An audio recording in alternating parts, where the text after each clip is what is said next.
खुलुमबाय Bodoland इंखं television studio आं ललिता गयारी दिनै मोनाबिलिनि गाहाय रादाबफ्राव दं।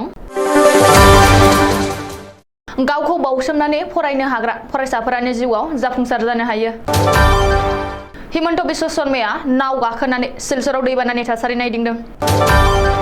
मुसलपुराव सासे सुबुङा बिसि फिसाखौ गोबौ हाथियारजों गाग्लोबना गावबो जिउ फोजोबदों। सिबियारिफोरनि थाखाय कामाख्या थानसालिनि दरजाखौ खुलिफिनबाय। साबकाटा पुलिसा ओनसोलनि फरायसाफोर आरो फोरोंगिरिफोरखौ लाना ड्राग्सनि हेंथायै सान फालिदों। 27 BNSSB आ बुहुमनां ड्राग्स हेंथा सान खुंदों। उत्तर प्रदेशआव गिबि मन्थ्रिनि हेलिकप्टारखौ हरखाबै हायाव बाख्लायहोनांदों। खोला भारतनि माखासे रायजोआव नकल वेबसाइटजों मन्दिरनि पुरहितफोरा कौटि कौटि रां लुथिदों। बाक्सायाव साप्लाइ अफिसारनि हेंथायै एजाहार। गलाघाटआव ई-रिक्शा सालायनायखौ बन्द खालामबाय। बिजिनियाव हाग्रा बिफाननि मावफारियाफ्रा गोबां बिबांनि दंफां हमदों। दानिया फैदो आबुं रादाबाव।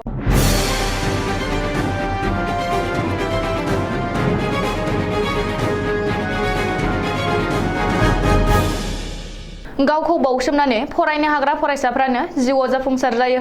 बे बाथ्राखौ बुंदों मिरु एबसुनि आफादगिरि दिपेन बर'आ। कक्राझार UN एकाडेमिनि बानजायनायाव चन्द्रपारानि रेसिडेन्सियेल फरायसालि आरो फरायसालिमायाव फरायनाय फरायसाफोरखौ लानानै दिनै सोलोंथायारि सांग्रांथि मेल खुंदों। बे मेलाव गाहाय आलासि महरै बाहागो लायो एबसुनि आफादगिरि दिपेन बर' आरो बुंथिगिरि महरै बाहागो लायो बिकन IAS इन्स्टिटिउसननि दिल्लीनि बिथोनगिरि जितेन्द्र कुमार फरदासआ।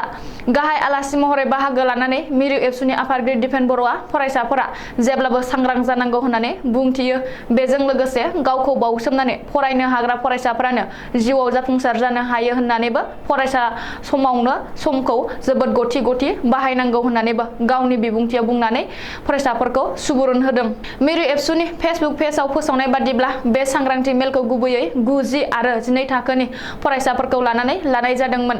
बे हाबाफारियाव मिरु एबसुनि लोगो आफादगिरि रोमदोन बसुमतारिजों लोगोसे कक्राझार जिल्ला एबसुनि गाहाय नेहाथारि खाम्फा बसुमतारियाबो बाहागो लायो। गिबि मन्थ्रि डक्टर हिमन्त बिश्व शर्माया दिनै फिन सिलचराव दावबायदों।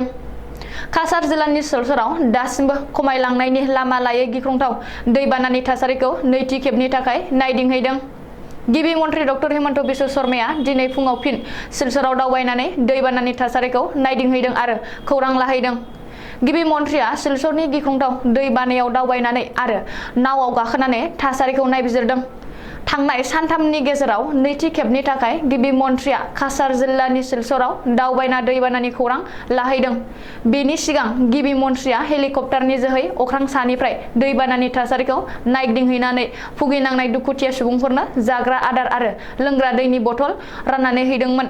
मिथिनो हानाय बादिब्ला गिबि मन्थ्रि डक्टर हिमन्त बिश्व शर्माया दिनै नावआव गाखोनानै सिलचराव दैबानानि थासारि नायगिदिंनायनि उनाव काछार जिल्ला खुंथायजों मोनसे मेल जुथुमो।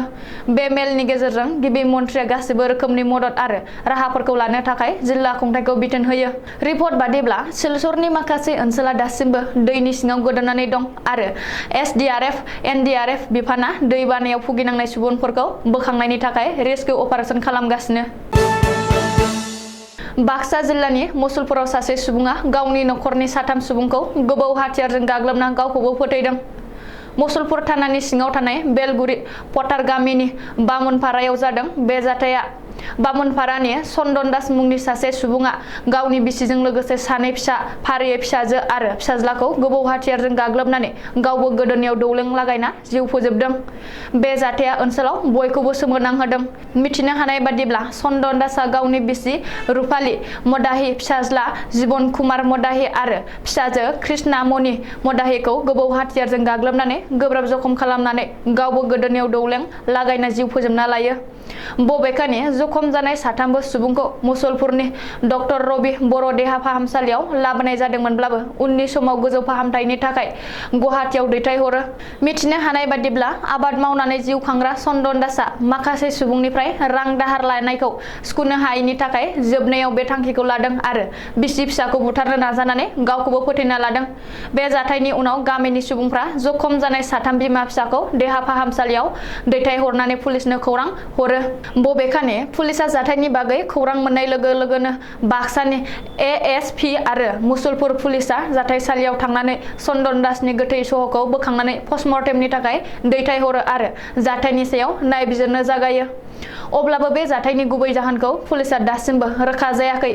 नखरारि जेंनानि थाखायनो बे जाथाया जादों होननानै पुलिसा सन्देह खालामदों। नीलाचल हाजोनि कामाख्या थानसालियाव सोलिगासिनो थानाय अम्बुबाची मेलाया दिनै थुंगेबाय। दिनै फुङावनो कामाख्या थानसालिनि दरजाखौ खुलिबाय। अम्बुबाची मेलाया जोबनायनि उनाव दिनै फुंनि 5:45 रिंगायावनो थानसालिखौ गोथारै सुस्रांना थानसालिनि दरजाखौ खुलिदों आरो रोजा रोजा सिबियारिफ्रा बिमा कामाख्याखौ दर्शन खालामहैदों। दिनै कामाख्या थानसालिनि गाहाय दरजाखौ खुलिनाय लोगो लोगो रोजा रोजा सिबियारिफ्रा कामाख्या थानसालियाव बिहिर खालामफैदों। मिथिनो हानाय बादिब्ला रायजोनि बेंगिरि प्रफेसर जगदीश मुखिया दिनै फुङावनो कामाख्या थानसालियाव थांनानै बिमा कामाख्यानि बोर लाहैदों। मख'नो गोनांदि बोसोरफ्रोमबो भारतजों लोगोसे गुबुन गुबुन हादरनि साधु सन्यासि आरो रोजा रोजा सिबियारिफ्रा अम्बुबाचीनि समाव नीलाचल हाजोआव बिहिर खालामफैयो। देग्लाय अम्बुबाची मेलानि समावनो गिख्रंथाव हा गिसिगानाय आरो दैबानानि थाखाय गिबि मन्त्रि डक्टर हिमन्त बिश्व शर्माया अम्बुबाची मेलायाव सिबियारिफोरखौ बिहिर खालामनाङा होननानै खावलायदोंमोनब्लाबो रोजा रोजा साधु सन्यासि आरो सिबियारिफ्रा नीलाचल हाजोआव बिहिर खालामफैदों। दिनै बुहुमनां ड्राग्स हेंथा सान। बुहुमनाङै ड्राग्स हेंथा सान फालिदों। 1987 मायथाइनि 7 दिसेम्बर खालि बिथांखि लानाय बादि बुहुमनाङैनो 26 जुनखौ ड्राग्स हेंथा सान एबा ड्राग्स बाहायनायनि हेंथा सान फालिनाय जायो। दिनै गसाइगाव महकुमानि सिङाव थानाय साबकाटा पुलिसनि बिबानगिरि शिवा प्रसाद कलितानि दैदेननायाव साबकाटा ओनसोलनि गुबुन गुबुन फरायसालिनि फरायसाफोर आरो फोरोंगिरिफोरजों लोगोसे ड्राग्स हेंथा सान फालिदों। ड्राग्स हेंथा सान खुंनायजों लोब्बा लाना ड्राग्स बाहायनायनि हेंथायै स्लगान होनानै साबकाटा पुलिस आउटपस्टनिफ्राय लानानै साबकाटा बाजार आरो साबकाटा गोजौ फरायसालिसिम हानजा सुरनानै सांग्रांथि होनाय हाबाफारि लानाय जायो। ड्राग्स जानाया देहानि थाखाय गिख्रंथाव, ड्राग्स फालांगि बन्द खालाम, ड्राग्स जानायखौ बन्द खालाम बायदि बायदि स्लगानजों होस्रिखावना हानजा सुरनानै रायजोनि राजाफोरखौ सांग्रांथि होनायखौ नुनो मोन्दों। लोगोसे ड्राग्स जाब्ला माबादि गाज्रि गोहोम गोग्लैयो आरो देहानि आरो समाजनि मा खहा लाबोयो बे आयदाखौ लानानै फरायसाफोरा मोनसे फावथिनाबो दिन्थिफुङो आरो ओनसोलाव ड्राग्स बाहायनाय आरो फालांगि खालामनायखौ बन्द खालामनो सांग्रांथि होयो। 27 नं BN हाउलि SSB नि बानजायनायाव बर' बाजार बोरगाव केम्पआव बुहुमनां ड्राग्स होबथा सान फालिदों। बर' बाजार बोरगाव केम्पनि SI भुबेनश्वर राजबंशीनि दैदेननायाव बर' बाजाराव थानाय 27 BN SSB आ 22 नं खख्लाबारि बियाबनि सिङाव थानाय दिहिरा हायना बाजाराव ओनसोलनि सुबुंफोरखौ लानानै बुहुमनां ड्राग्स हेंथा सान फालिदों।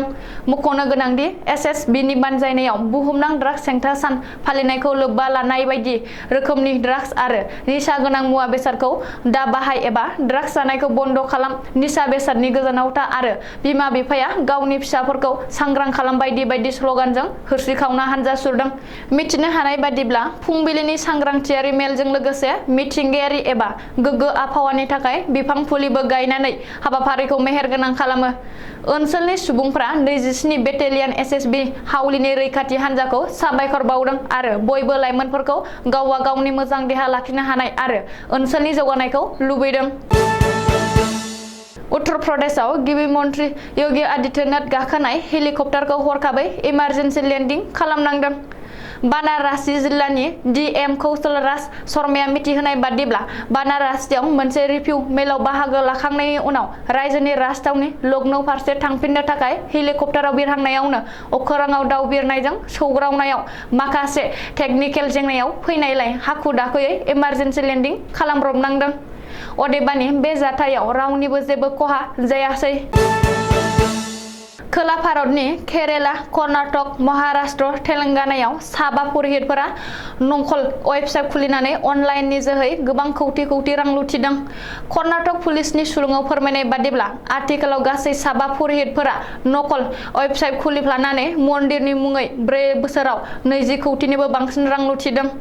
कर्नाटकनि कालाबुरागि जिल्लायाव सिगां देबला नागपुर मन्दिरनि पुरहित एबा पुजारीखौ नकल वेबसाइटजों रां लुथिनाय पुलिस हमग्रोनो हादोंमोन। बेनि उनाव महाराष्ट्र, केरेला आरो तेलेंगानायाव बेफोरबायदि नंखाय वेबसाइट एकाउन्टजों रां लुथिनाया सोराङाव फैदों। बिसोरनि साब्रैया दासिमबो खारखोमानानै दं। बिसोरनि मुङा फारियै केटा दत्तत्रे, गनगाप्रे दत्तत्रे, देबालया दत्तत्रे, कनसासाम दत्तत्रे। खमैबो सा 2000सो सुबुंनिफ्राय साफायाव 5000सो रां दान लानाया सोराङाव फैदों। आथिखालाव पुलिसआ बिसोरखौ नागिरगासिनो दं होननानै सुलुङाव फोरमायदों। मुवा बेसादफोर फानग्रा गलादारफोरनाव रां दाबिनायनि थाखाय रागा जोंखांनानै गला होगिरिफोरा खौसे साप्लाइ अफिसारनि हेंथायै केस होदों। मख'जाथावदि बाक्सानि बरमा ओनसोलनि जाग्रा मुवा बेसादफोर फानग्रा माखासे फालांगिरिफोरनाव बाक्सानि साप्लाइ अफिसार रमेन डेका मुंनि साप्लाइ अफिसारा गलादारफोरनि फोरमान बिलाइखौ नायबिजिरहैदोंमोन। नायबिजिरनायनि मुङाव गला होग्रा फालांगिरिफोरनाव 1500, 2000 रांखौ लाबोदोंमोन।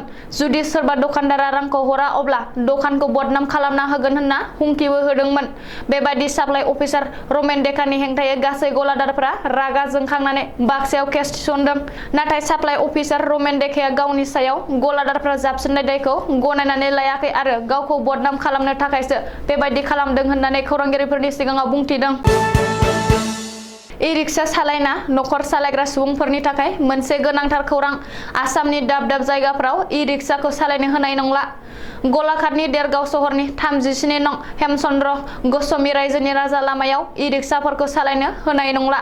जुदि ई-रिक्शा सालायग्रानाव ई-रिक्शा सालायनायनि गनायथि बिलाइ थाया अब्ला ई-रिक्शाखौ सालायनो होनाय नङा।